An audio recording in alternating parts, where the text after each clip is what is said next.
আমরা দেখেছি ক্ষমতাসীন যারা রয়েছে তারা তাদের সন্তানদেরকে বিদেশে রেখে নিরাপদ ভবিষ্যৎ নিশ্চিত করে, আর মধ্যবিত্ত সন্তানরা যাদের বাবা মায়েরা কলকারখানায় কাজ করে, যাদের বাবারা রেমিটেন্স যোদ্ধা, যাদের বাবারা কষ্ট করে তাদের সন্তানদেরকে বিশ্ববিদ্যালয়ে পাঠায়, তাদের সন্তানদেরকে ক্ষমতালোভী রাজনীতিবিদরা তাদের সন্তানদেরকে ব্যবহার করে তাদের ক্যারিয়ারে ঝুঁকিতে ফেলে তাদের গদি বা পাটাতন শক্ত করার জন্য নিজের সন্তানের ভবিষ্যৎকে বিদেশে রেখে নিরাপদে রাখে, আর পরের সন্তানের ভবিষ্যৎকে নিয়ে ছিনিমিনি খেলে। মাননীয় স্পিকার, আমরা এই সংস্কৃতির পরিবর্তন চাই।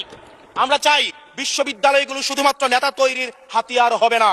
এই বিশ্ববিদ্যালয়গুলো গবেষণা, বিশ্ববিদ্যালয়গুলো পাঠ চর্চা, বিশ্ববিদ্যালয়গুলো সেখানে এক ধরনের মনস্তাত্ত্বিক সমৃদ্ধি, এবং সেখানে আমরা যেখানে গবেষণা হবে সেখানে আমরা বিশ্ববিদ্যালয়গুলো থেকে বুদ্ধিজীবী গবেষক আমরা বাংলাদেশকে এবং জাতিকে উপহার দিতে পারবো। কিন্তু অত্যন্ত দুঃখজনক বিষয়, আজকে বিশ্ববিদ্যালয়গুলো শুধুমাত্র নেতা উৎপাদন করার এক ধরনের বিশেষ সার্কেলে পরিণত হয়েছে। মাননীয় স্পিকার।